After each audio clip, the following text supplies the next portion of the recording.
Socrates जो था ना, वो जौ की शराब पिलाता था। सोक्रेटिस जो था वो लोगों को बैठाता था और बहुत ध्यान से सुनता था, तो उनको भी लगता था श्रोता मिल गया। उसके बाद जब कहानी खत्म हो जाती थी उसकी, तो वो धीरे से पूछता था ये क्यों हुआ।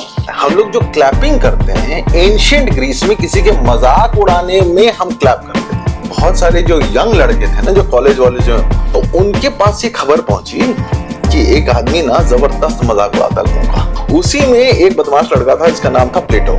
लेकिन प्लेटो ने हाईएस्ट लेवल में पंगा ले लिया। तो प्लेटो से पूछा गया कि ये तुमको किसने सिखाया है ये सब। बोला गुरुजी। चलिए जी, चाय पीजिए पहले तो आप। ओहो, चाय पिला पिला के मारिएगा। मुझे ना अभी एक ना डेजावू टाइप की फीलिंग आई। कौन सा वो? डेजावू, डेजाचू। अच्छा ठीक है, डेजाचू। सोक्रेटिस जो था ना, सुकरात। यस, हाँ, वो ऐसे बेवकूफ बना दो सारी दुनिया को। अच्छा, आपने तो चाय पिलाया, वो जौ की शराब पिलाता था। अच्छा। क्या था कि सोक्रेटिस जो था, उसके फादर थे एक मूर्तिकार, मूर्ति बनाते थे। उन्होंने अपने बेटे को भी वही सिखाया। सोक्रेटिस की शादी हो गई, उसको अपने परिवार चलाना था मूर्ति बना के। लेकिन अब सोक्रेटिस तो सोक्रेटिस था, तो वो मूर्ति बनाता था। एक हफ्ते को एक मूर्ति बनाई उसने, बाजार में गया, उसने बेची मूर्ति, और बेचने के बाद वो जो पैसे मिलते थे वो लेकर के कहीं कहीं चला जाता था। कभी किसी लाइब्रेरी में चला गया। वो क्या करता था, कोई भी उसको बड़ा इंटेलिजेंट आदमी लगे तो जाता था उसके बाद, जैसे आपने मुझे चाय दी तो ऐसे कहता था, अरे सर आप प्लीज मेरे साथ चाय पीजिएगा प्लीज, आपको देख करके लग रहा है कि आप बड़े ज्ञानी हैं। तो उसको लगता था कि अच्छा क्या बात, मुझे आभास हो रहा है मैं ऐसे बोल रहा हूँ आपको। कि वही मेरे को फील ना, डेजाचू हुआ मेरे साथ। क्या बड़े ज्ञानी है, चाय पीजिए चाय पीजिए। वो कहते थे अच्छा आप एक काम करिए, जौ की शराब पीजिए। अब जौ की शराब वाला डेलिकेसी, जैसे आप कॉफी हाउस में जाकर किसी को कॉफी ऑफर कर दें तो आदमी 5 मिनट दे देगा आपको। तो सोक्रेटिस जाकर कहते थे जौ की शराब पिलाओ भाई। जो बेरर होते थे उस समय, बेरर ऑफ वाइन, जिसको हम लोग बैरा करते हैं ना आजकल, वो बेरर ऑफ वाइन, तो that is coming from Greece. वो टर्म है ना बेरर। तो वो जो बेरर था उसको बोलते थे कि भाई आओ जरा सा वाइन डालो यार, हमारे में भाई बहुत बड़े आदमी हैं, जरा सुना जाए आप क्या करते हैं सर। तो इसी में सोक्रेटिस जो था वो लोगों को बैठाता था और बहुत ध्यान से सुनता था, तो उनको भी लगता था श्रोता मिल गया। उसके बाद जब कहानी खत्म हो जाती थी उसकी, तो वो धीरे से पूछता था ये क्यों हुआ। ठीक है, तो फिर समझाया क्यों, थोड़ा और समझाया।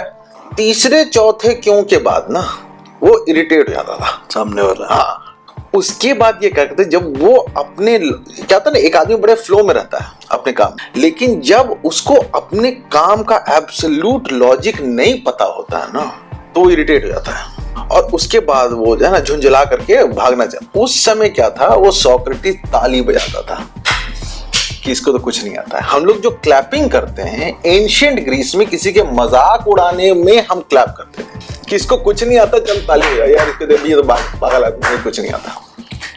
ये मतलब तो चीटिंग है ये। अभी हम बताएं, आप तुरंत ही क्लैप बजाने लगे। मौके पे थोड़ा टाइम तो रुकिए, थोड़ा टाइम तो खत्म होने दीजिए, लास्ट में बजा दीजिएगा। तो क्या हुआ कि वो ना ऐसे करता था, तो वो सब लोग ना कुछ दिन तो लोग कॉपरेट करते, मुफ्त की पिलाता था वो। बाद में सबको पता चलने लगा कि ये जो नहीं है मजाक बनाता है, ये पतंग काटता हमारे।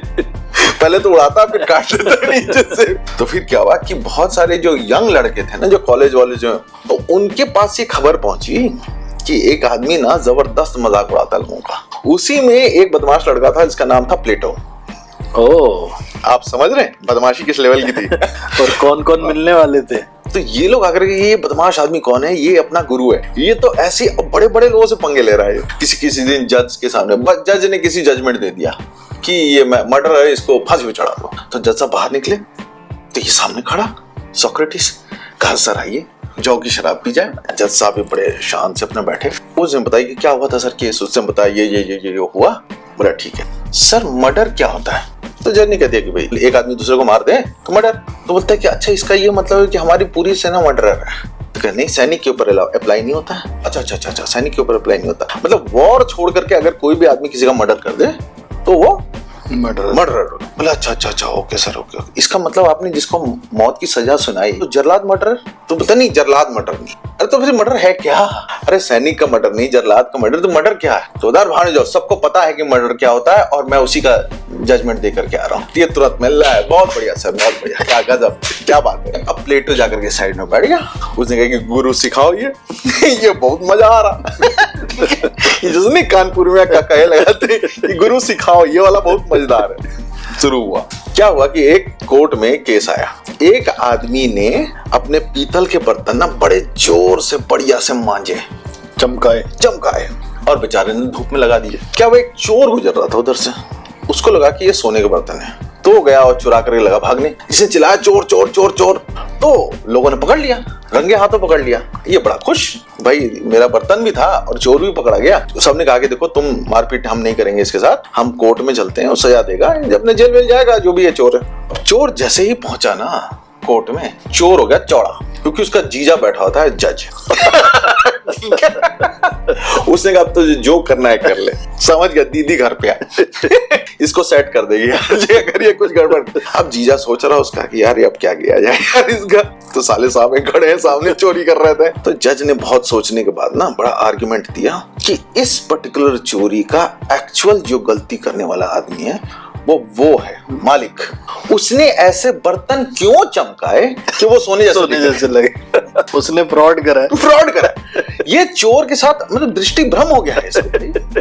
बेचारा अपना प्रोफेशन प्रैक्टिस कर रहा था, इसने धोखा दिया। Actually the culprit is this person. अब ये कहा कि ये तो मामले पलट गया मेरा। तो तुरंत मिस ने कहा कि ठीक है साहब, हमारा लोटा गया सो गया, कोई बात नहीं है, प्रभु हमें मत जेल में डालो, हम अपना केस वापस लेते हैं, चोर जी आप जाइए। और चोर भाई साहब अपना कॉलर टाइट कर देखा, अगले बार से बर्तन ठीक ठाक वाले, सोने वाले भी साफ करके बाहर रखना, तो पीतल वाले नहीं। बाहर निकल गया, सोक्रेटिस को मिल गया, प्लेटो सारे बैठे होते वहां पे। भाई साहब जैसे ही बाहर निकले जज साहब, उन्होंने शुरू किया और भाई साहब घेर करके जज साहब की ताली पीट कि वाह जज साहब वाह, मजा आया यार जो तुमने जजमेंट दिया ना वो। अब ऐसे ही करते करते क्या हुआ, सोक्रेटिस और प्लेटो के आर्गुमेंट शुरू हुए। क्योंकि ये लोग जो थे ना, सोक्रेटिस कुछ लिखते नहीं थे, he never used to write anything, he has never written anything, कुछ नहीं लिखा उन्होंने। वो तो जो भी लिखा है ना वो प्लेटो ने अपने गुरु के बारे में लिखा है। तो क्या हुआ कि सोक्रेटिस और प्लेटो के बीच में बातचीत शुरू हुई कि आखिर क्या होता है, हम किसकी इज्जत करें, क्या है, what is it the essence of तत्व क्या है इस पूरी सोसाइटी का। तो इसने कहा एक तो परस्यूट ऑफ नॉलेज, और जो आदमी एक अथॉरिटी पे बैठा है और अथॉरिटी पे भी ऐसे ही बैठा है जैसे कि भाई वो उसको वो ज्ञान प्राप्त है तब जाकर के उस ज्ञान को प्रैक्टिस कर रहा है। वो उस अथॉरिटी पे, कोई डॉक्टर है तो डॉक्टरी की पढ़ाई करके डॉक्टर बना है, कोई आदमी जज है तो जज की पढ़ाई करी है उसने, उसके बाद उसको प्रैक्टिस किया तब जाकर के जज बना है। अगर कोई आदमी इनकॉम्पिटेंट आदमी किसी इंपॉर्टेंट जगह पे बैठा हुआ हो या एक्सपर्ट बन के घूम रहा हो तो उसकी इज्जत करने से पूरे समाज का पतन होता है। इनकॉम्पिटेंस को आप जब रेस्पेक्ट करते हैं तब आप पूरे समाज का और अपने आत्मा का भी आपका पतन होता है। इसलिए इनकॉम्पिटेंट आदमी को अवॉइड कर देना चाहिए। That is what Socrates used to say. Socrates ने बड़ा क्लियरली प्लेटो को यह बोला कि उसकी इज्जत मत करो जो कि अथॉरिटी पे बैठा है या एक्सपर्ट बन के बैठा हुआ लेकिन इनकॉम्पिटेंट है, बड़ा क्लियर कर, उसको अवॉइड करो। उन्होंने ये कहा, शब्द उन्होंने यूज किया अवॉइड करना। लेकिन प्लेटो यंग था, उसने क्या किया कि वो खोज खोज के लोगों को उनका इनकॉम्पिटेंस बाजार में प्रूव करके ताली पीटता था। गुंडा हो रहा होगा मोहल्ले का, चाहे जो भी कह लीजिए, लेकिन ये बहुत हाई रिस्क काम था। और एक दिन उसने क्या किया कि बहुत ही बड़ा ब्लास्फेमस काम कर दिया। एक दिन क्या हुआ कि प्लेटो अपने दोस्तों के साथ ग्रीस के एक मंदिर में गया जहां पे कि वहां के जो पुरोहित थे वो प्रवचन दे रहे थे। प्लेटो पहुंच गया, उन्होंने देखा नहीं कि प्लेटो आया है, क्योंकि प्लेटो आता तो लोग ऐसी अपना जो वक्तव्य था उसको छोटा करके निकल लेते थे वहां से। उन्होंने देखा नहीं, उन्होंने कहा कि हमारा जो राजा है ना, हमारा राजा वो देवपुत्र है, वो मानव नहीं है, इसलिए हमारे राजा की आप पूजा वैसे ही करें जैसे कि आप देवताओं की करते हैं। प्लेटो आकर के खड़ा हो गया, उसने कहा बताओ प्रूफ करो कि कैसे। तो उसने कथा एक सुनाई कि उनकी माता जो राजमाता हैं वो एक दिन ओलंपस जो पर्वत है उस पर विहार कर रही थी और वो बहुत ही खूबसूरत, आप इमेजिन कर सकते हैं, ग्रीक ब्यूटी, और बाल उनके खुले हुए थे, बहुत यंग थी, 16-17 साल की थी और अकेले पहाड़ पर विहार कर रही थी। तो उनके जो देवता हैं, आई थिंक जूस या इंद्र जो भी होंगे उनके, उन्होंने देखा और वो मोहित हो गए माता पे। और उन्होंने क्या किया कि वो सर्प का रूप धारण करके उनकी यंग जो मदर थी राजा की, उनके कमर से लिपट गए और उन्होंने व्यभिचार किया। और उसके बाद जब वो संतुष्ट हो गए तब वो आसमान में चले गए अपना। जो हेवनली अबोर्ड में चले गए। लेकिन इनकी माता प्रेग्नेंट हो गई और उनसे ये पुत्र प्राप्त हुआ है जो आज ग्रीस का राजा है, इसलिए देवपुत्र है और इसीलिए हमें देवताओं की तरह हमारे राजा की उपासना करनी चाहिए। ये उन्होंने कह दिया, मतलब माहौल सजा हुआ था, कह दिया। प्लेटो खड़ा हुआ।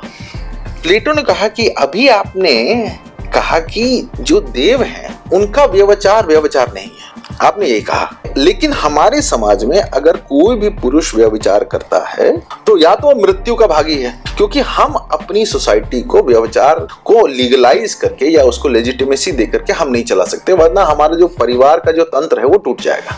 और परिवार, family is the most sacred unit of any society. और आप प्रमोट कर रहे हैं, व्यभिचार को भी प्रमोट कर रहे हैं, भले आप भगवान के ही नाम पे कर रहे हैं या उनके जो देव हैं उनके नाम पे कर रहे हैं, लेकिन कर तो वही रहे हैं।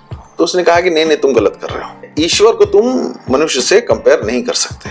बोला कि हम जिसकी उपासना करते हैं हम उनके सारे गुणों को आत्मसात करने की कोशिश करते हैं। हम देवताओं की पूजा करते हैं, हम चाहते हैं कि उनके सारे गुण हम में आए, ये भी आएगा। अब वो फंस गया। उसके बाद प्लेटो गया और उस भरी सभा में जो देवता के सामने थाली सजी हुई थी उसको उठा करके वो फेंक दिया और वहां से चला आया।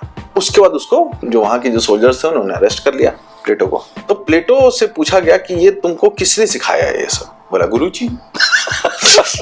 ऐसे टाइम पे गुरुजी याद आ गए।